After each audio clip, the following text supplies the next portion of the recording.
At this time, I'd like to welcome Sayyid Hossain up to the podium in regards to the workshop. For those of you who do not know Sayyid Hossain, obviously he will not say this, but he's probably one of the most knowledgeable scholars that we have today and speakers, and we're very honored to have him here.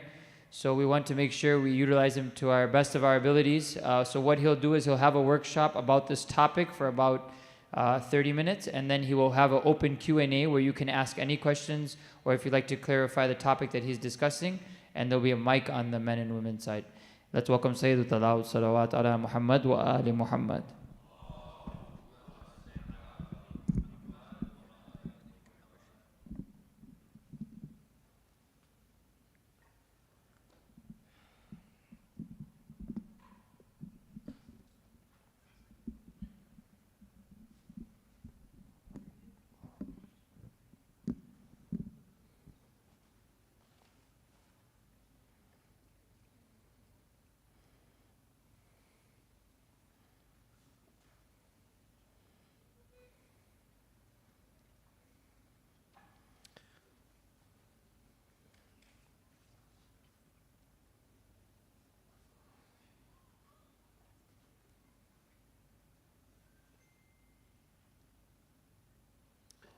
بسم الله الرحمن الرحيم الحمد لله رب العالمين وصلى الله على سيدنا محمد وآله الطيبين الطاهرين اللهم صل على محمد وآل محمد. In this workshop, we will discuss a jurisprudential law that is extremely important. We have a lot of jurisprudential laws known as Al-Qawa'id al-Fiqhiyya. Recently in Dearborn, I did a series on jurisprudential laws, and we covered 4 in Dearborn. One is called no excessive doubt in salah, la shakka li kathir al-shak. The second, the Muslim market rule, suq al-Muslimin. Third, la tu'ad as-salah, no repetition in salah. And fourth, al-Islam yajubbu ma qablah, Islam eliminates what preceded it. They're available on YouTube for those that would like to check those workshops out. Tonight, my dear brothers and sisters, and I'd like it to be an open format. You could interrupt me if you'd like, if you had a question, or if you'd like to save it to the end, we could do that as well. I'd like to discuss another very important jurisprudential law, qa'ida fiqhiyya, that hopefully, inshallah, the brothers and sisters will find beneficial and practical. And I've called it the law of correct by default. In Arabic, it's called asalatu sahha. Asalatu sahha. What do we mean by that? Sometimes you doubt after finishing an act of worship, for example, you doubt whether you did it correctly or you did it in a wrong way. Here there's a principle called qa'idat al-faragh, which is a principle that applies to acts of worship once we're done with them. For example, you prayed. After salah, you say, did I pray 3 units or 4? Did I do tashahhud? Did I recite a surah after Fatiha? Did I? You start having doubts. Here, you can benefit from this principle called qa'idat al-faragh, which will tell you that your a'mal are correct. After wudu, you doubt yourself. Is your wudu correct or incorrect? After wudu, you say, inshallah, it's correct. After ghusl, you say, I don't know if my ghusl is correct or incorrect. You say, inshallah, it's correct. Based upon this principle called qa'idat al-faragh. Qa'idat al-faragh literally means the principle of finishing an act. Your doubt comes after finishing an act. That is when you doubt yourself. Sometimes you doubt yourself. Sometimes you doubt others. And that is what we'd like to talk about tonight. When you doubt the correctness of other people's a'mal that are somehow related to you. And I will mention how it's related to you. If it's related to yourself, if you doubt your own a'mal, once you're done, you apply qa'idat al-faragh. But if you doubt other people's a'mal, once they're done, you apply qa'idat asalat al-sahha, correct by default. So there are two different principles. One applies to oneself after finishing his a'mal. The other applies to others when they finish their a'mal. Like what? I'll give you several examples of doubting other people's a'mal, and you don't know, did they do it correctly or incorrectly? For example, you take your clothing to a dry cleaner. Your clothing might be najis, a shirt, a dress. It's najis, it had blood on it, it had najasa on it. You take it to the dry cleaners and you tell them to wash it, please. You tell them this is najis. For example, you're in Mecca, you're in Medina, you take your ihram to the dry cleaners and you tell them, please wash it for me. It could be najis. When he gives it back to you, do you still consider it najis or do you consider it tahir? This law of asalat al-sahha says consider it tahir.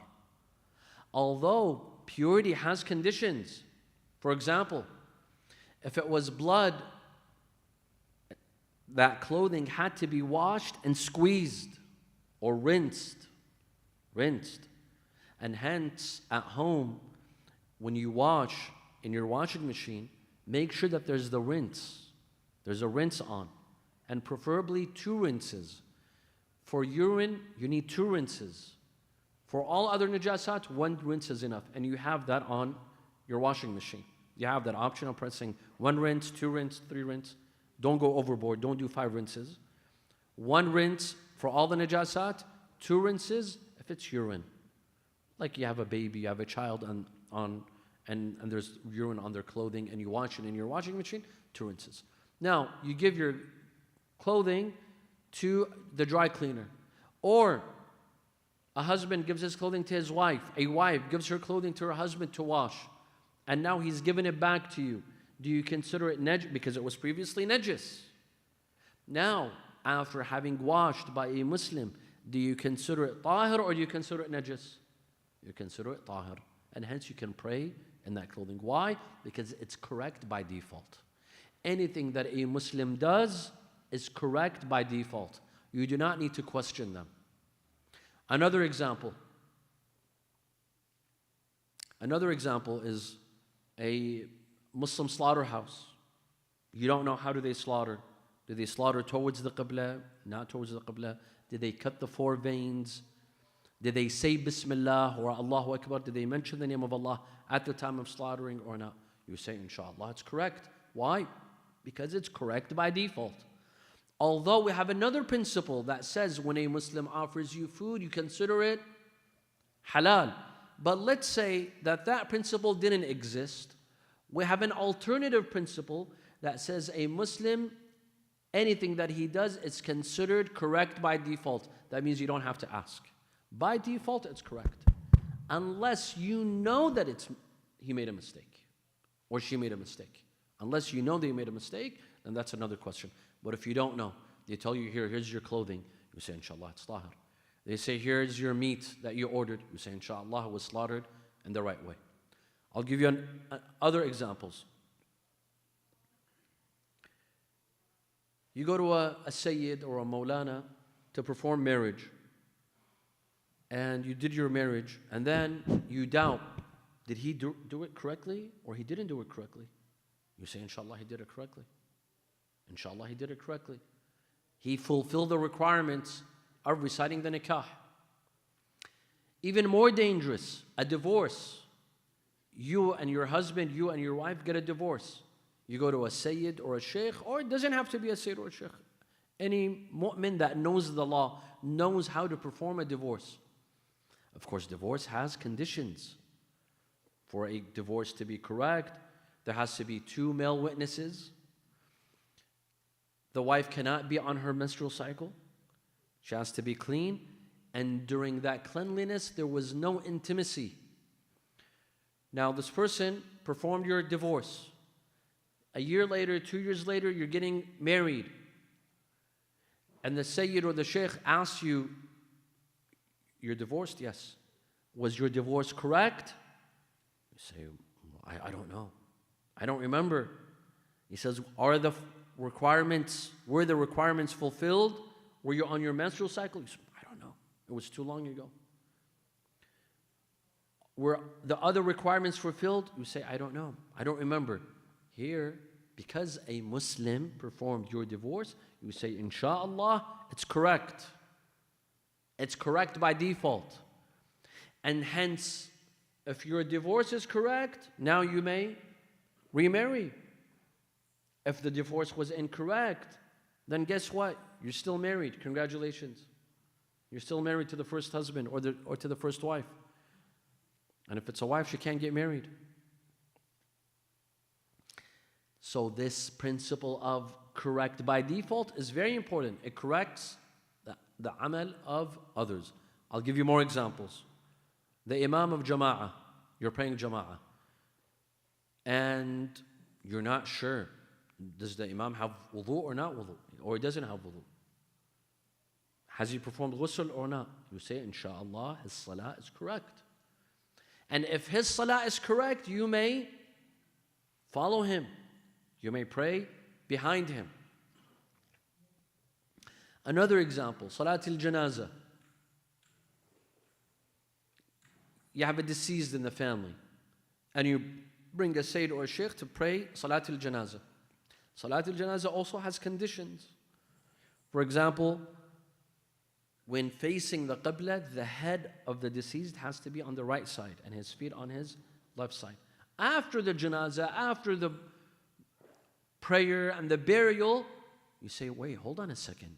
Was his head on the right side or on the left side? And hence, was Salatul Janazah prayed correctly or incorrectly? Do we need to do it over or not? Here you say, Inshallah, it's correct. Because it's correct by default. You see how important this principle is? Now, what's the proof? What evidence do we have for this principle? Asalatu Sahha. What proof and evidence do we have for this principle? Here, ulama have mentioned several verses, narrations. However, they all seem to be problematic. We can't really rely on them. Why? Because there's two issues at hand. Two issues, and they're both important. But one is more important than the other. Sometimes we doubt other people's actions. But there's two types of doubts. Sometimes we don't know whether what they did was halal or haram. And sometimes we doubt whether it was correct or incorrect. The first, although is important, but it doesn't really affect us. It affects us minimally. Except, for example, in Salatul Jama'ah. If the Imam, for example, he said something that seemed like ghiba, but you don't know, is it ghiba or not ghiba? So you don't know, is it halal or haram? If it was haram, you can't pray behind him. If it's halal, you could pray behind him. This is one doubt. The other doubt is whether you don't know whether what he did is correct or incorrect. And what we're talking about here in Asalat al-Sahha, correct by default, is the second, not the first. Although we have narrations that tell us if you doubt other people's actions, you don't know what they did is halal or haram, always say it's what? Halal. You see someone drinking, it looks like alcohol, but it could be something else. It could be Barbican or I don't know, these new drinks out. It could be alcohol, but it could be something else. Say, inshallah, it's something else. You see someone mentioning someone in a bad way, so you don't know, is it ghiba or is it not ghiba? Say, inshallah, it's not ghiba. Maybe he has the right. Maybe he was asked. Maybe someone asked him for advice. That wouldn't be ghiba. For example, someone comes and tells me that so-and-so individual has proposed to my daughter. Should I give him my daughter in your opinion or not? Here I have to be honest. It wouldn't be ghiba. I have to be honest with him. I have to tell him, for example, this person has bad akhlaq. Although if I was not asked, it would be ghiba. But because I'm asked, for my advice, here I have to be honest. I have to tell him no. He's, for example, he has bad akhlaq, or he's unattractive, or. That wouldn't be ghibah. So, here, if you don't know whether what this person is doing is halal or haram, you could say it's halal. In fact, you have to say it's halal. We have lots of narrations that say don't be suspicious of a mu'min. Give a fellow mu'min benefit of the doubt. Don't rush and say that he was drinking or he performed ghibah. Always find him an excuse. Always find him an excuse. But that is different from what we're talking about. What we're talking about is a mu'min who performs an act and we don't know whether it's correct or incorrect. Here, ulama mention lots of proof and evidence, but I want to summarize and I don't want to take too much time. The best proof that is mentioned is rational practice. Rational practice and religious practice. What's religious practice? What's rational practice? I will explain. Rational practice is siratul mutasharra'a at the time of Rasulullah, at the time of Ahlul Bayt. People did not question others. They would go to the butcher's shop, buy meat. They wouldn't say, did he slaughter in a wrong way or in a correct way? They would say, inshallah, in a correct way. They would wash their clothing, give their clothing to someone to wash. They wouldn't doubt. Whenever they relied on others, they would treat other people's deeds as correct. They wouldn't doubt their actions. They wouldn't say it could be wrong, or he doesn't say it in a wrong way. He says it in a wrong way, or his pronunciation is incorrect. I'll give you an example. You pray behind someone, and then you say, wait, hold on a second. Maybe his pronunciation is incorrect. Maybe he says, wala zalleen. He doesn't say, wala dhalleen. Can I pray behind him, or can I not pray behind him? You say, inshallah, his pronunciation is correct. And you pray behind him unless you hear the mispronunciation. If you hear the mispronunciation, that's another story. But you give him the benefit of the doubt and you say that his salah is correct. This was religious practice at the time of the Imams, at the time of Rasulullah, by the Sahaba, by the first, second generation of Muslims. They treated other people's actions as correct by default.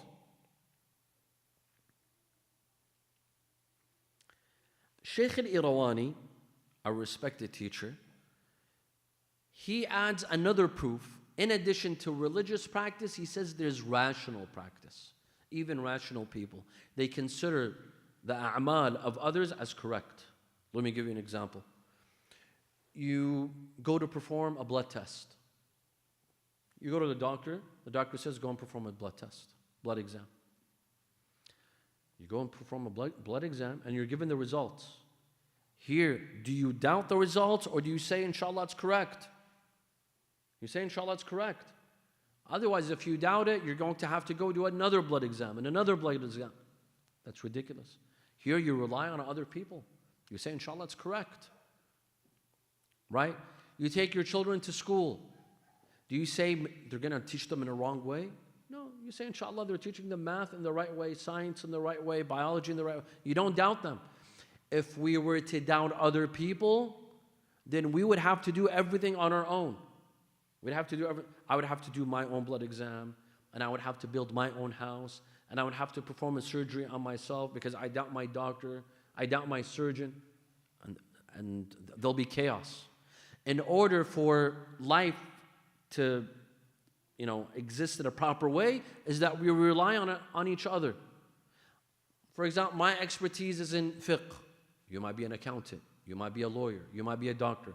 I'll rely on you in your expertise, and you rely on me in my expertise. And I don't doubt you, you don't doubt me. If we were to doubt each other, that means I would have to do my own research in every field. I would have to become an expert in every field. And that's ridiculous. That can't be. You can only be an expert in one or two fields. And the rest you have to rely on others. That's how life works.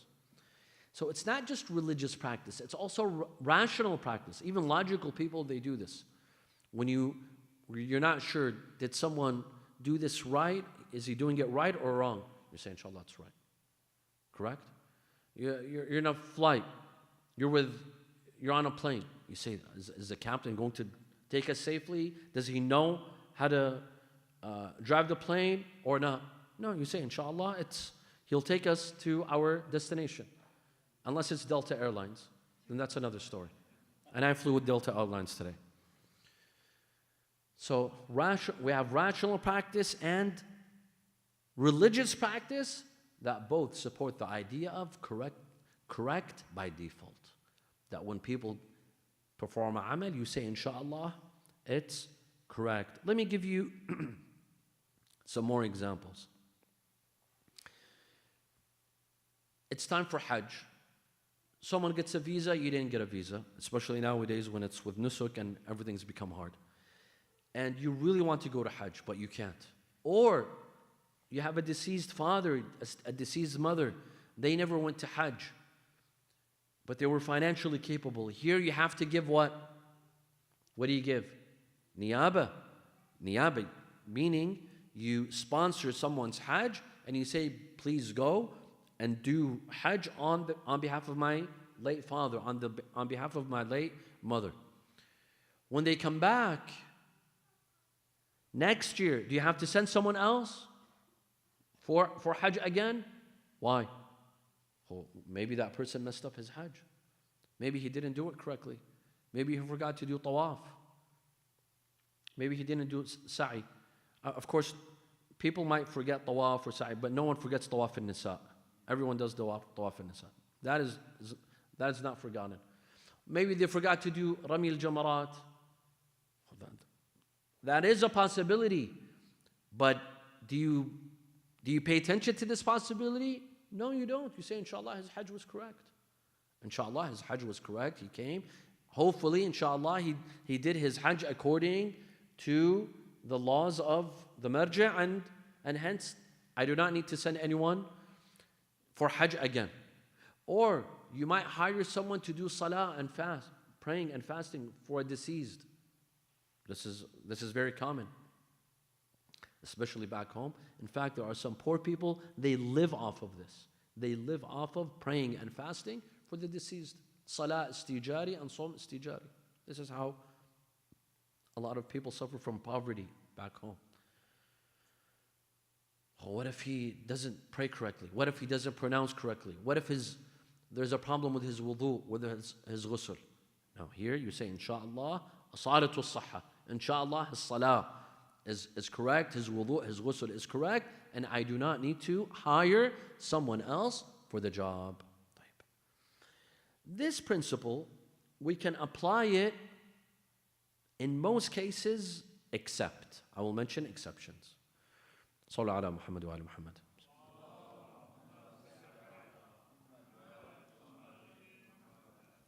First of all, if the person is ignorant, the person who you want to correct their a'mal, they're ignorant. They don't know the laws.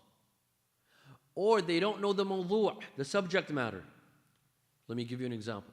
You take your clothing, your dress, your abaya, your shirt, you take it to the dry cleaners, and the person cleaning doesn't know how to clean, doesn't know how to purify. He doesn't know how to perform tathir. For example, he won't use running water. Or he doesn't know how to rinse. He doesn't know that he must rinse. He doesn't know the hukum. Or he doesn't know that the clothing is najis. He assumes that it's tahir, so he doesn't even rinse.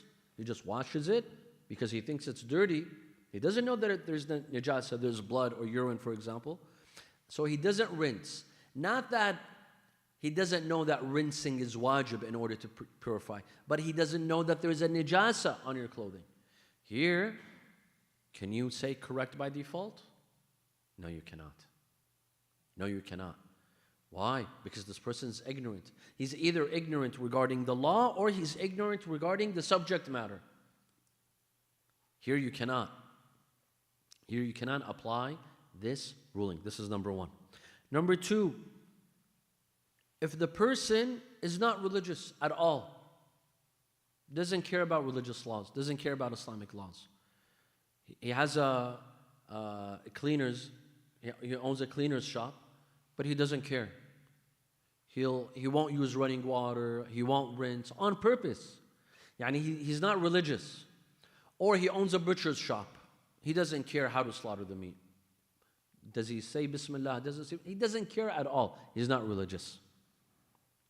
Here, do you also apply the law of correct by default? No. Why? Because this principle isn't taken without a reason. It's logical. Why? Because usually a Muslim is religious, and so they perform their a'mal according to religious laws, whether it's cleansing clothing or slaughtering an animal or performing ghusl, wudu, hajj. Usually a Muslim is religious and they will do their a'mal according to protocol. But if you know he's not religious, here how can you trust him? You cannot trust him.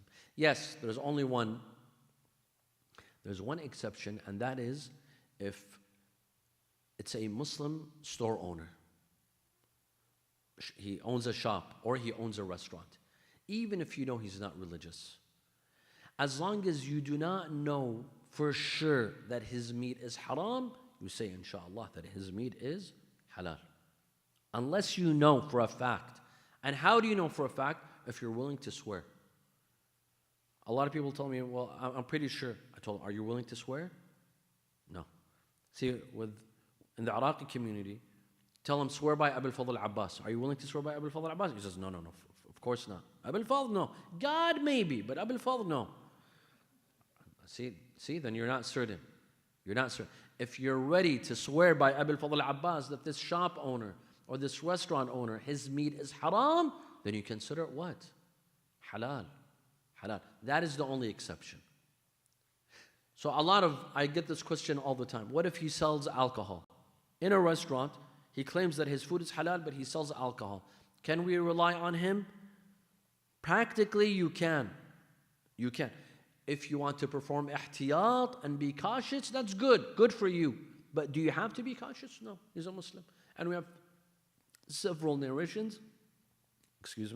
We have several narrations that say if the shop owner is a Muslim, don't even ask. Kul wala tas'al. Don't even ask. If you want to be cautious, good. You may be cautious. You don't have to eat. But if you wanted to, you can. That is the only exception when it comes to meat. If the store owner, the shop owner, the restaurant owner is a Muslim, you may rely on them. Otherwise, in all other areas, for example, you send someone who's not religious and you pay for their hajj, and you know this person doesn't care about Islamic laws. One day they pray, one day they don't pray. One day they eat halal food, one day they eat haram food. How can you be sure that he performed his hajj correctly and he did not make a mistake? Here you cannot apply the law of correct by default.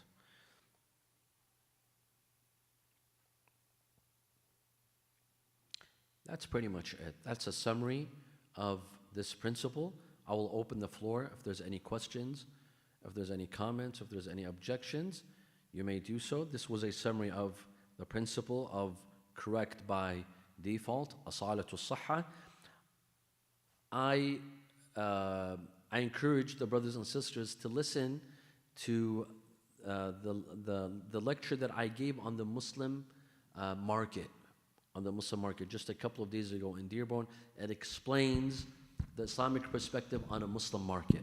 May we rely on it? May we not rely on it? What if the Muslim market is being supplied by a non-Muslim? Can we rely? Can we not rely?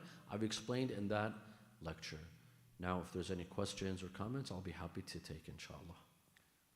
Yes. Assalamu alaikum, Sayyid. Alaikum assalam wa rahmatullah. So regarding this ruling, or this principle, excuse me, how do we deal with the fact that different marjas might treat different items as far as their najasat and how they would have to be dealt with? Like, for example, perfume or cologne, some marjas might consider it, if it has alcohol in it or a certain type of alcohol, it might be najas. So do you take that into account when you're thinking this, or is it just, as you explained, if it's a Muslim, you consider it this way?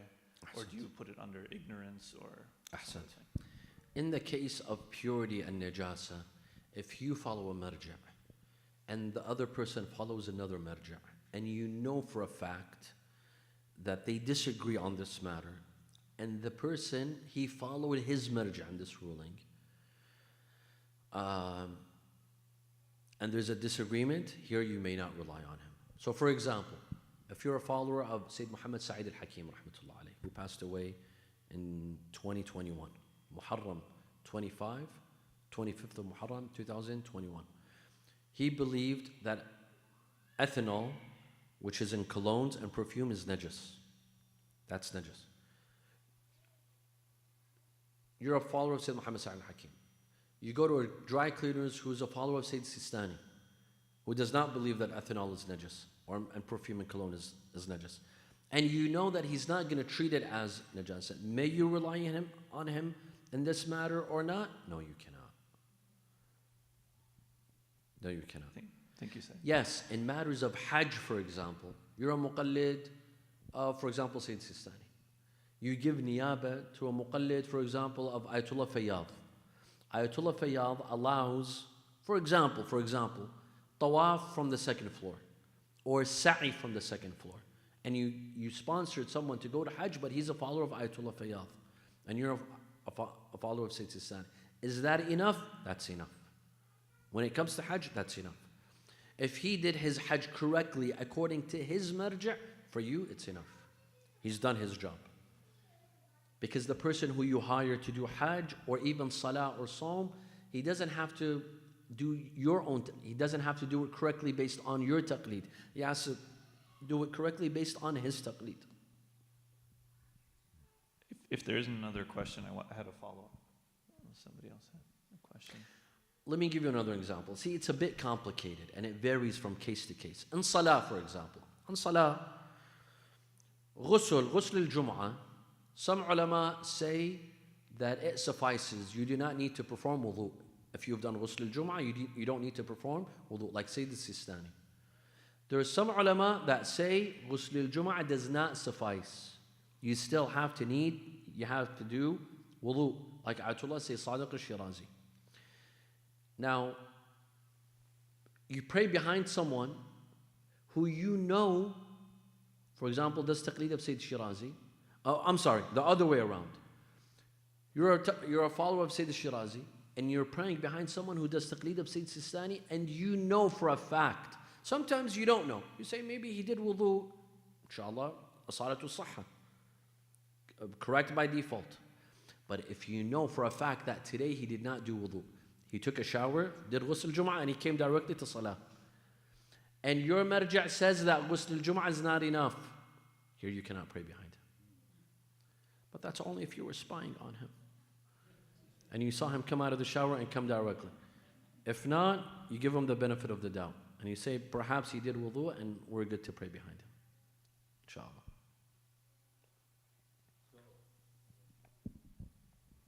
So Sayyid, you know, when you go to Masjid Kufa and many of these places where you find an individual that approaches 15 people, 20 people, and he says, I will perform all of the amals of Masjid Kufa. But he's doing that for 25, 30 people at the same time. At that time, can you just assume that he's going to do what he said he will do individually for you, or he will do collectively, which we don't know? When he says, I will do the a'mal, is he saying I will do it independently or collectively? He doesn't say, because most of them don't say anything. Okay. And you're hiring him with the intention that he does it independently, you have to make it clear. Independently, yeah. You have to make it clear to him. Otherwise, it seems like he's going to do it collectively. Yeah. But if he says, I will do it independently, and then he comes and tells you, I did it, you say, inshallah, he did it correctly. You say, inshallah, he did it correctly.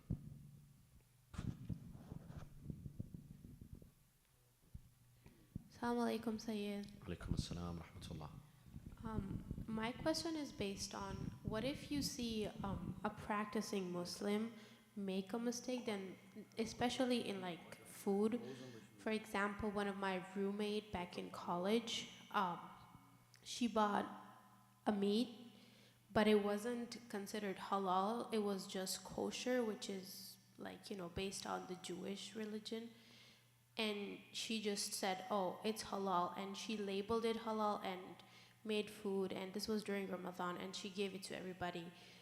Then does it become my responsibility to let other people know who, like, you know, eat zabiha, that this is not zabiha meat, when she didn't specify it? You do not have to inform anyone. No. Your job is to teach people. If a person knows the hukum, we are required to tell people that kosher meat is not halal meat. They're different. But is it my job to come and say that this restaurant or this individual, this supposedly halal restaurant owned by a Muslim, he offers kosher meat instead of halal meat? Is it my job to do that and announce? No, it's not my job to announce. No, we don't have to. And I say this in every community that I go. There are some individuals that love to announce. First of all, there are some individuals that love to investigate. They become Inspector Gadget. They call this company and that company. Can you tell me these cookies? What's the ingredients? I know I'm sure that there's some here in this community as well. This cheese or this process, or can you tell me where it comes from? And then all of a sudden they discover it's from pork. Is that enough for them? No, they have to announce to everyone. They have to let the entire community know. First of all, you do not have to investigate. Unless it's meat. You see, if it's meat, you have to. You have to make sure that your meat is halal. But if it's non-meat, you can say that inshallah it's halal. It's halal by default. Anything non-meat. For example, French fries.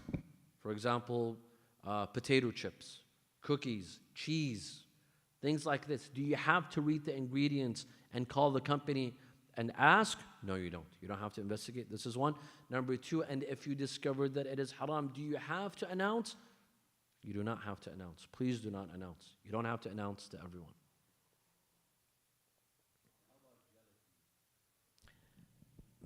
Is gelatin halal or haram? Gelatin is problematic. I've heard from two experts, and this is the problem. Two experts, and they're both biochemists. I've asked both of them that with gelatin, is there a transformation, istihlal, istihala? One said yes, the other said no. And they're both biochemists, so they were speaking from a science perspective. One said yes, there's an istihala, and the other said no. And hence, I would refrain from gelatin. Gelatin that's made here, processed in the West, and it's not vegetable gelatin. It's made from animals, correct? It's taken from an animal, unless it's from an Islamic country. It's made in, for example, Turkey, or a non-Muslim country with a very large Muslim population, like Germany.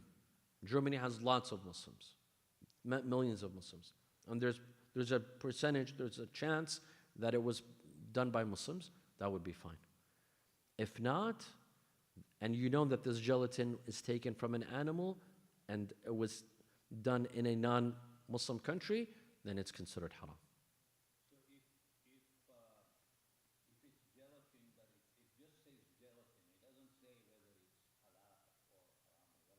But you could see, where is it made? Made in Turkey. If it's made in Turkey, it's halal. Made in United States. No. It says just gelatin, don't assume. It's problematic. It's problematic. It's problematic. Assalamu alaikum. Assalamu alaikum.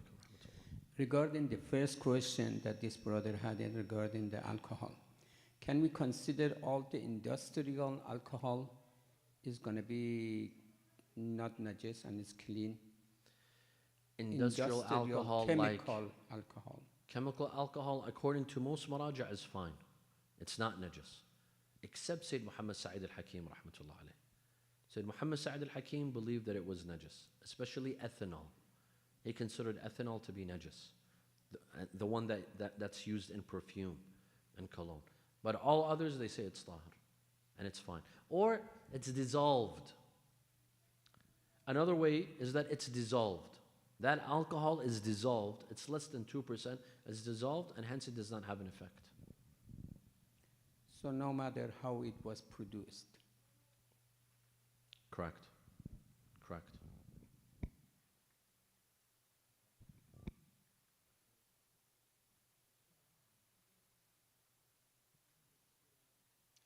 Sisters, yes.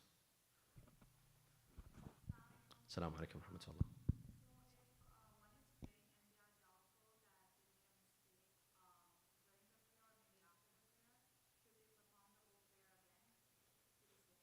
Okay.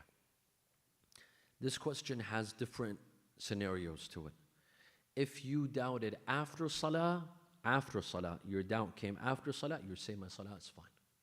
You say my salah is fine. If you had a doubt while you're praying, if you moved on, then your salah is fine. Let me give you an example. You're in sujood, but then you say, did I perform a ruku' or not? You say, I did. Your salah is fine. You're reciting Qul Huwallahu Ahad. You say, wait, did I finish Surah Al-Fatiha or not? If you moved on and you doubt, your doubt is regarding the previous segment, you move on. But you doubt and you're still in that segment. So you say, Bismillah ar-Rahman, Qul Huwallahu Ahad, Allahu Samad, Lam Yalid wa Lam Yulad wa Lam Yakul lahu kufuwan ahad, and then you freeze and you're still standing. You're not in sujood. You're still standing, and you say, wait a second, did I perform ruku' or not? You have to do it. If you're still in that segment, you do it. If you moved on to the next segment, you don't pay attention to that doubt. You don't pay attention to that doubt. And if your doubt was after salah, or after wudu, or after ghusl, you say, I did it correctly.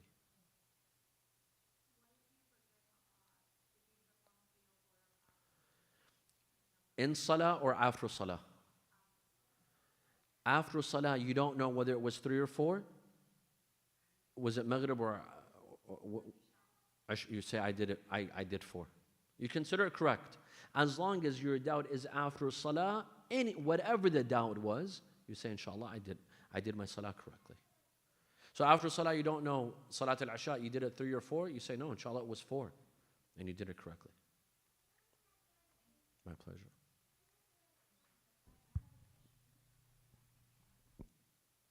Should I take it? There's a mic here, but it doesn't seem like it's working.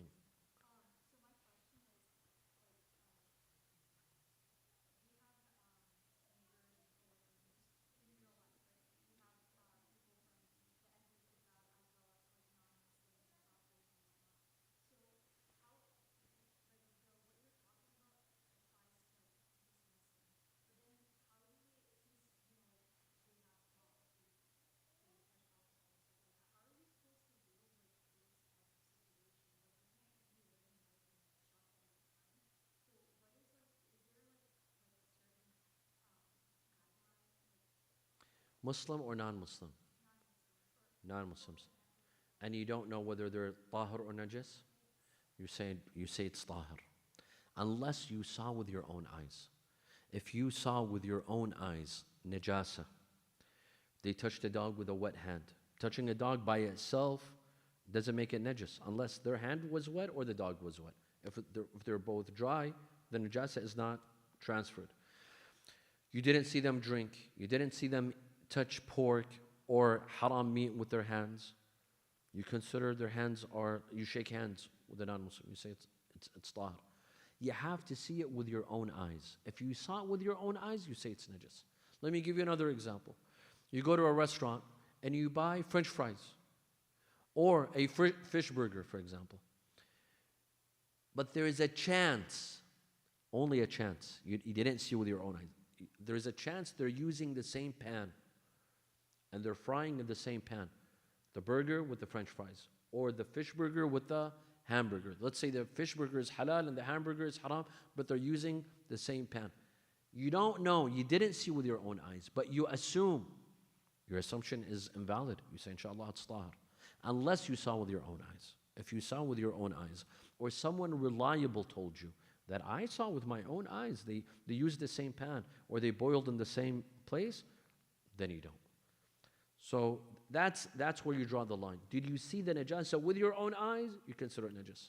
Otherwise, it's tahar.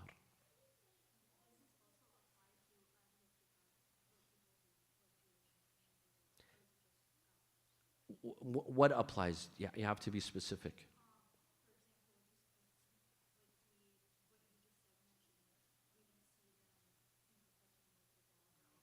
They offer you a meal as long as it doesn't have any meat. The only time where we cannot rely on Ahlul Kitab is they say it's halal food. They offer me beef, lamb, or chicken and they say it's halal. Here I cannot trust them.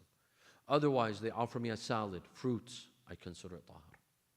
I consider it tahar. Ahlul Kitab, according to Sayyid Sistani, they're tahar. Unlike Sayyid al-Khoi. Ayatollah Khoi considered them najis as ihtiyat wujubi, as a necessary precaution. Sayyid al-Khoi considered Christians and Jews as najis. But Sayyid Sistani considers them tahar. So they offer you a meal, salad, fruits, that's fine. As long as it's not meat like beef, chicken, and lamb, and they claim that it's halal, that we cannot rely on them. That a Muslim has to offer us. A non-Muslim cannot. We cannot rely on them. We cannot trust them if they say that it's halal. That's the only exception.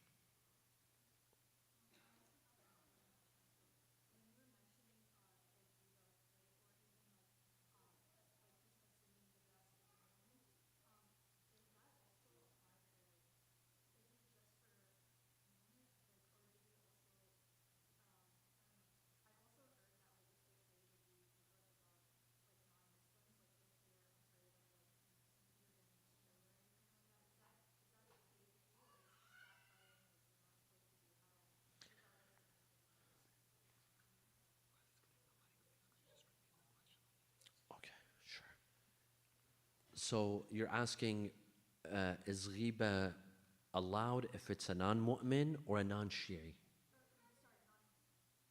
Non-Muslim. Ghiba is only haram if it's a Shi'i Muslim. If it's a non-Shi'i, this is what most scholars say. If it's a non-Shi'i or a non-Muslim, ghiba would not be haram. But you might be falling into another haram. You might be falling into another problem. You could be falling into another sort of sin by mocking a non-Muslim or mocking a non-Shi'i. You'll be falling into another sin, and it won't be ghiba, because ghiba is mentioning your brother in a way that they don't approve of. And who's your brother? Mu'mineen. Fellow Shia, they're brothers, mu'mineen.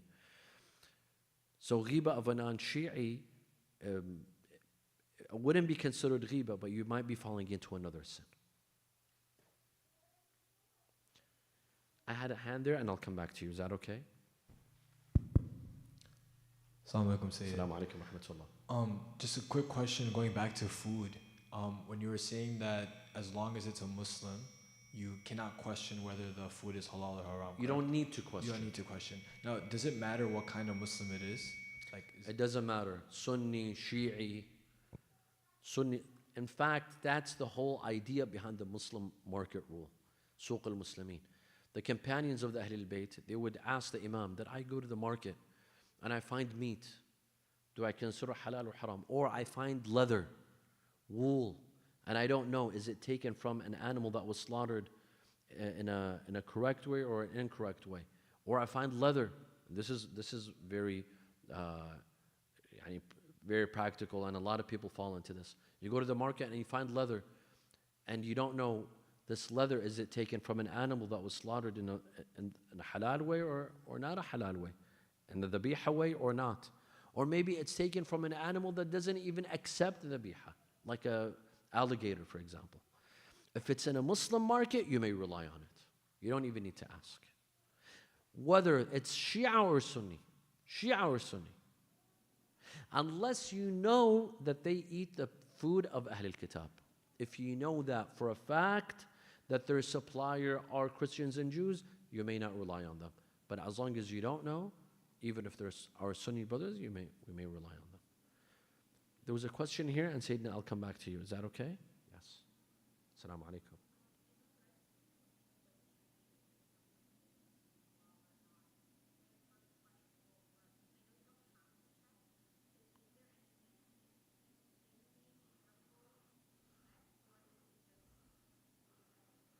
It's definitely better to check.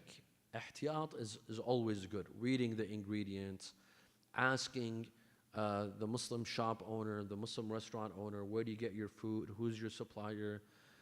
It's better to ask. It's better to check. But do you have to? You don't have to. For convenience sake, you don't have to. We have several narrations. The Imam says, لا تسأل.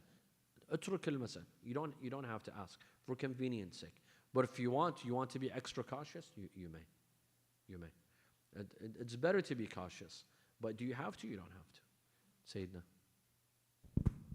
Sayyidina, most of the restaurant, even the non-Muslim one, they do get supply of meat from the Muslim place where they get slaughtered. Then they post a certificate of halal that they get from the Muslim organization saying they certify that meat was halal slaughter and all that stuff.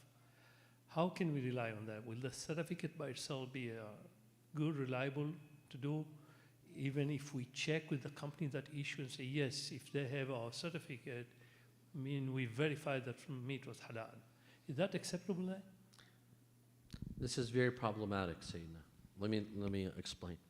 Let's say you go to Costco. I've heard that at Costco there's halal food, and they claim that the supplier are Muslim. They claim. We don't know who the supplier is. We don't know who that company is. They are non-Muslim. Costco is a non-Muslim organization. It's a non-Muslim market. And they're providing us with meat that they claim is halal. So first of all, we cannot rely on their claim. They have a certificate by a Muslim organization. Who is this Muslim organization? See, if it was a Muslim organization providing the meat, we rely on them. If the owner of the shop was a Muslim, we rely on him. But here the Muslim is not providing. He's only testifying. There's a difference between a Muslim shop owner who sells and a Muslim who testifies. With testimony, first of all, we have to know who it is. Second of all, they have to be Shia, because the testimony of a non-Shia is not accepted. And they have to be righteous, udul. A Shi'i adil has to testify that this food was slaughtered in a halal way. Otherwise, they have a certificate from an organization that we don't know who this organization is. Are they Sunni or are they Shia? Are they reliable or are they unreliable? Plus, the certificate, what does it mean? That we've seen them at some point or another, they slaughtered in the right way. Well, maybe after a week they changed. After 2 weeks they changed. Maybe they slaughtered once and then that stopped. What guarantees that that food is halal? Had they been Muslim, we rely on them. And if it turns out to be haram, that's on them. That's not on us. On the Day of Judgment, it's on them. But the supplier is a non-Muslim claiming to have a certificate, or maybe they do have a certificate from a Muslim organization. Who is this Muslim organization? We don't even know them. We don't even know, are they reliable or not reliable? And they're not Shia. So their testimony is invalid, because a testimony has to be by a Shi'i adil. And they have to be two, not one. Or let's say one. If these requirements apply, we may rely on them. If not, we cannot rely on them. And hence, food from... Do you have Kroger's here in Minnesota? In Michigan, there's Kroger's. In California, there's Costco with meat. But they're non-Muslim. And they claim to have a certificate from a Muslim organization. That's not enough. It's not enough. So, Sayyidina, a couple of things, because I was involved in this when this question came up. Of course, the alim, when they come here, say, no, it's not acceptable and all that. Of course, then we go and verify. We send people to the supplier who does the slaughter, and they saw it as non-Islamically. The one in Australia, we had people actually in Australia who went to see those farms that they supplied to Costco, they were halal. And also there's, in Minnesota itself, and a lot of other states now, they have it, there is actually a law you cannot put halal if it's not slaughtered this way and, according to our Sharia. So it's very strict, and we verified that it was done. Costco actually had people in Australia who went and verified for the Costco one. And that's the problem become, where do we draw that line? Because we draw the line here. If we are certain that this non-Muslim store or restaurant is getting halal food, halal meat from a Muslim supplier, we are certain 100% that Costco or any restaurant depot or anyone else, the supplier is a Muslim. It's Muslims who are slaughtering and selling to them. And you're certain about this, then that's between you and Allah. That's your certainty. Otherwise, a non-Muslim we may not rely on. If you have certainty, good. And certainty varies from person to person. It's subjective. One person might have certainty, another person might not have certainty. You did your homework, you called, you asked, you have certainty. But someone else might not have certainty. So it's very subjective. Yes, sister. Assalamu alaikum. Assalamu alaikum. Alaikum assalam wa rahmatullah. So I think my question is about ihtiyat. I think the other half of this conversation is always about ihtiyat and where we're obligated to ihtiyat, what is obligatory precaution versus not. Do you collectively do ihtiyat? Do you do ihtiyat as an individual? So could you explain ihtiyat and the role of ihtiyat in this conversation?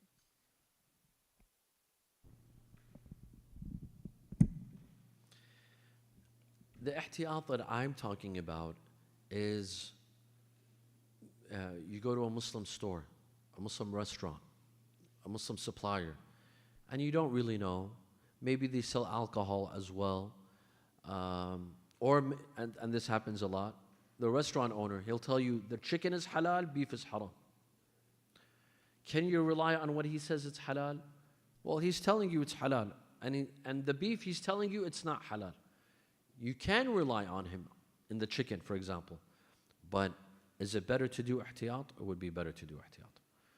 You could do it collectively, you could do it individually. This is the ihtiyat that I'm talking about. It's not necessary. Can you? You can. Should you? You don't have to.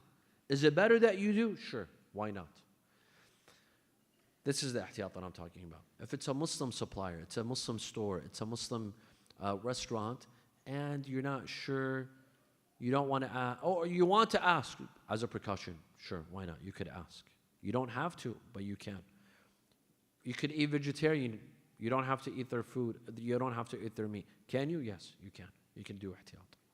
It would be better to do ihtiyat, but do you have to? You don't have to.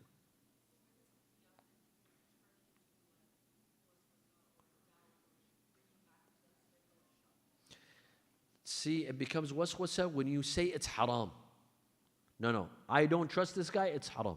You can't say it's haram, he's a Muslim. You can't accuse him of bringing haram. You could say, I don't know, but I would prefer to be cautious. When you say it's haram, that's waswas. That's being OCD. That's having OCD. But no, you don't say it's haram. You say, but for me, I want to be, I'm going to do ihtiyat. I'll give you an example. When I travel with some airlines, like Turkish, Qatar, Emirates, coming to the US, I know their food is being supplied from Istanbul, Doha, Dubai, for example. I'll eat. If they offer meat, I'll eat. But if they're flying out from, for example, New York, Minneapolis, Chicago, although it's an Islamic airline, Turkish Airlines, Qatar Airlines, these are Islamic airlines. They belong to Islamic countries. But they offer two options. For example, vegetarian or beef. Personally, I would choose vegetarian. Although I could eat the meat because it's a Muslim airline from a Muslim country. But because there's a chance that the supplier here, they're non-Muslim, as a precaution, I prefer to eat vegetarian. But can I eat the meat? I could eat the meat because the airline is a Muslim. The airline is a Muslim airline. You see? I'm not saying it's haram, but I would say preferably I would choose to eat vegetarian. Yes, brother. Assalamu alaikum. Alaikum assalam wa rahmatullah. My question is this topic, as you were talking, I was kind of thinking about it. So how does, if you don't mind going into it, how does all of this tie into like husn al-dhan and amr bil ma'ruf and nahi anil munkar? And when can you apply these? Husn al-dhan, this is exactly what it is. It's giving the benefit of the doubt. You don't know whether this Muslim slaughtered in the right way or not. His leather, is it tahir, not tahir? You give him benefit of the doubt. You don't know whether what he said was ghiba or not ghiba. You give him the benefit of the doubt. That's husn al-dhan. Essentially, that's what we're talking about. When we say correct by default, you're actually giving him the benefit of the doubt. And that's husn al-dhan. Amr bil ma'ruf wa nahy al munkar is when you know a Muslim is bringing haram food for sure. Here, it's your wajib to do al-amr bil ma'ruf wa nahy al munkar.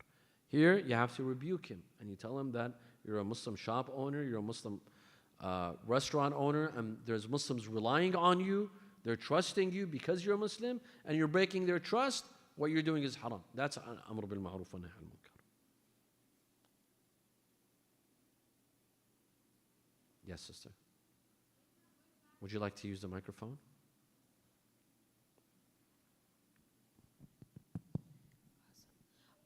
I wanted to go back to the question I asked earlier about, like, for example, my roommate. Now that I know certain times she doesn't eat halal, and she just assumes it's halal because for them apparently it is. But now I know, can I now like not eat in the future? Then just do I still assume the best and assume that maybe sometimes she's bringing halal meat if she makes meat product, or do I just like not eat at all? No. If you know that some days she eats halal and some days she eats haram, or she relies on kosher or meat by Christians and Jews, you may not rely on her. You may not rely on her. This becomes problematic. Why? Because this person doesn't uphold religious laws. If you don't know, you may. You doubt whether she gets her food from is it Ahl Kitab or from a Muslim store owner, restaurant owner, you may rely. But if you've seen her, some days she eats kosher or haram meat, and some days she brings halal, no, you may not rely on her. And another thing is, what if like there's food that is like prepared with halal meat and everything, but it's made by like a kafir, for example, like a Hindu, and in Islam, Hindus are considered najas, then would you like not eat that as a precaution, even though like it's prepared with halal ingredients and everything? Sure. If the Hindu touched the food with wet hands, or the food was wet, and they were not wearing gloves, and you saw it with your own eyes, that's najas. If their hands were dry and the food was dry, or they were wearing gloves, that's tahar. And if you don't know, you consider it tahara as well. If you did not see with your own eyes that they touched it with their own hands, and their hands were wet, or they could have been dry, you consider it tahar. But if you're certain that they did not wear gloves, and they touched it with their bare hands, and either their hands or the food was wet, then you may not eat. Or it was moist, you may not eat. Thank you so much, Sayyid. My pleasure. Inshallah, we will go on for 10 more minutes and then we'll wrap up the Q&A at 10:30. Inshallah. I just have I have one question on the food topic.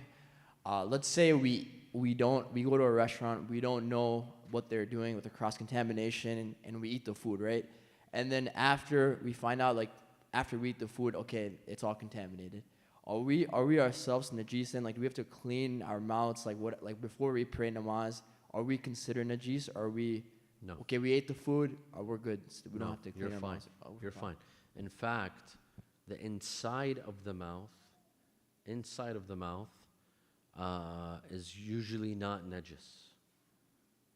If it was in your mouth, you would have to throw it out. Do you have to wash inside of your mouth for your salat to be correct? No. I'll give you another example. If you were bleeding, for example, your tooth fell out and you were bleeding, it's enough that you, and I apologize for saying that, but you spit out the blood. Do you have to wash the inside of the mouth? You don't have to. We're only responsible for the outer body. For example, you had a nosebleed. Do you have to wash inside your nose? No, you don't have to. As long as the exterior is tahir. Yes. Or you change your clothing. And it was wet. If it was dry, you just move it. If it was wet, then your clothing is najis. You would have to change your clothing or clean it. But if it was dry, you're fine. As a precaution, it's better to wash your mouth if you're about to pray, but you don't have to. We're only required to wash the outer part, not inside our mouth, inside our nose. We don't have to wash it if it was najis. Yes. This might be a little bit more technical, but this is a real life example, right? So I have a neighbor. We have a neighbor who was born Muslim, but moved to the United States and now labels themselves as non-practicing. So doesn't pray, drinks alcohol. Non-practicing or non-Muslim? Well, he calls himself, he even has an acronym, NPM, non-practicing Muslim. Okay. But he does drink alcohol, eats haram meat openly, all of these things. However, he says, for example, he'll come and give us some food sometimes. He says, because you eat halal food, my wife bought halal food from a Muslim store, and this is halal. He's telling you it's halal? He's telling me it's halal, right? But we know that they don't value that halal. For himself. Right. But now where is that boundary? I know he was born Muslim, but he doesn't pray, he doesn't fast. Is he trustworthy? He's a trustworthy person, but he doesn't practice anything from an Islamic perspective. That's as long as he's trustworthy and he's telling you, we went out of our way to bring you halal food, you may rely on him. Although he might not observe it for himself, but he's observing it for you, you may rely on him if he's trustworthy. Unless you doubt his honesty.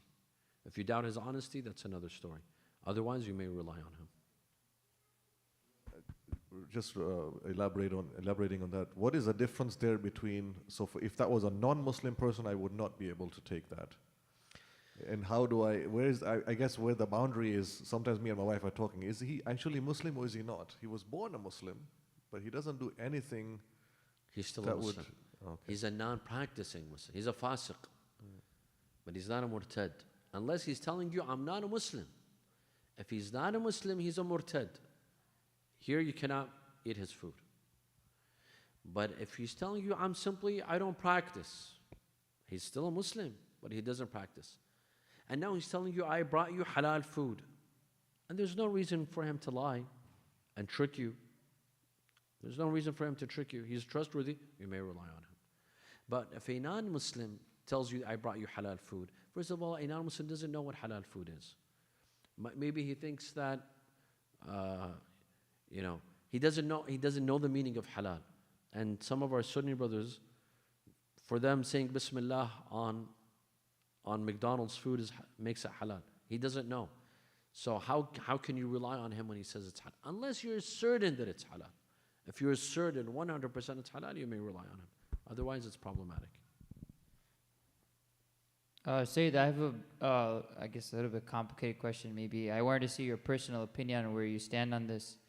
So we usually have different Q&As with different scholars, etc. And you tend to take away opinions on how answers are given for a certain question. So for example, I can ask a scholar who might be more traditional a fiqh question, and he will answer me accordingly for maybe how he outlooks religion or how he practices religion. And I look at somebody who might be more on the, rather just be on the cautious side. So he'll always answer a question, just be careful. Don't, just to avoid it. In your opinion, living in the Western world, Islamically, what have we learned in your personal opinion, what is the best way to approach how we follow our fiqh laws, how we go about practicing these types of things? Should we have the mindset that, let's be on the cautious side? Should we have the mindset that, listen, we have to try our best. God is the most forgiving, whatever it might be. What do you feel is the best way to approach a challenging time like that?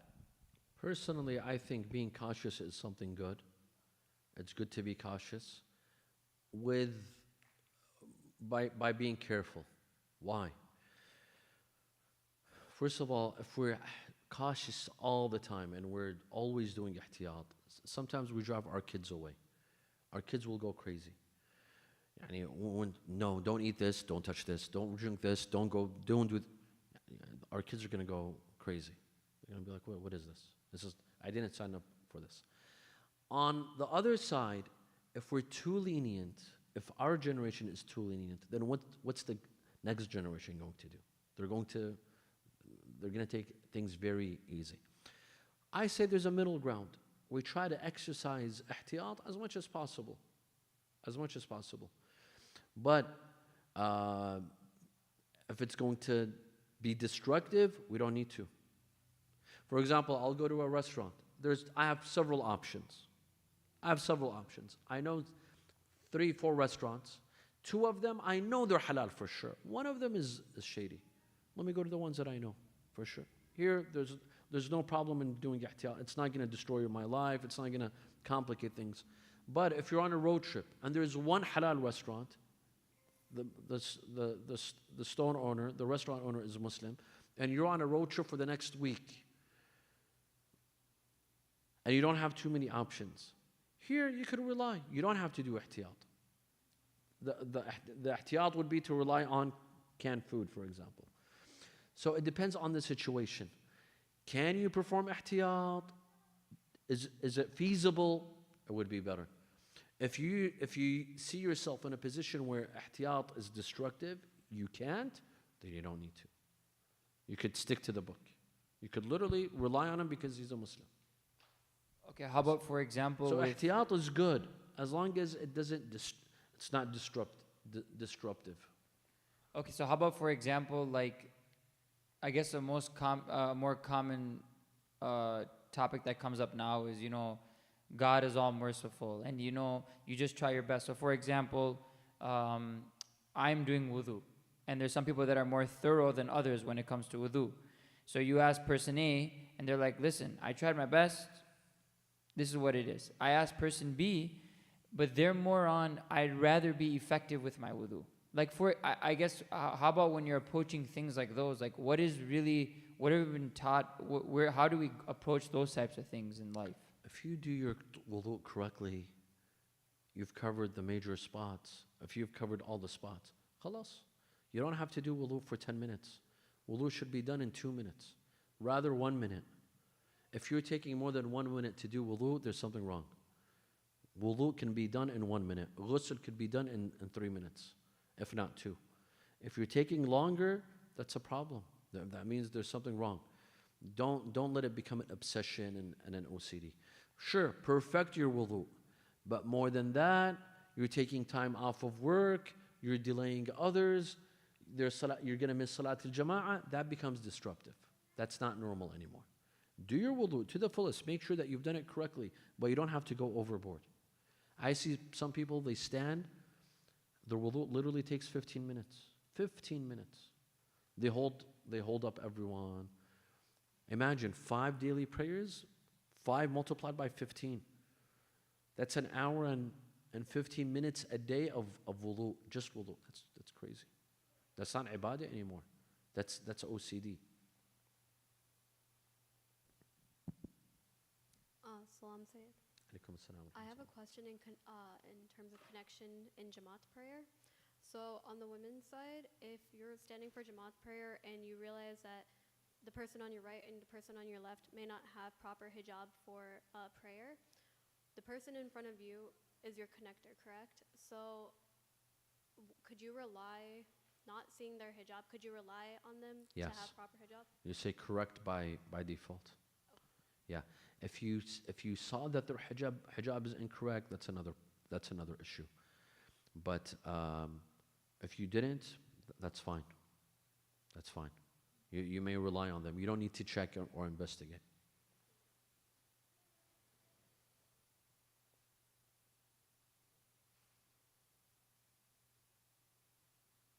Is that all?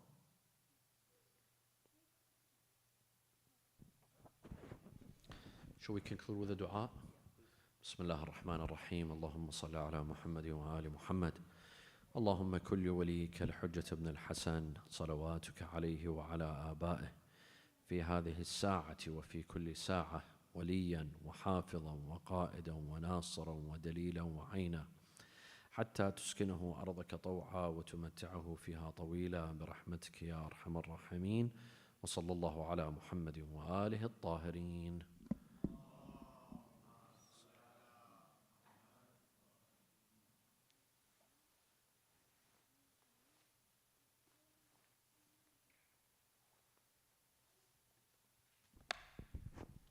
Sayyid, we really appreciate your time today. I think we all learned a lot today in this Q&A, so thank you a lot. We look forward to your lecture tomorrow. Muhammadin wa ali Muhammad salawat.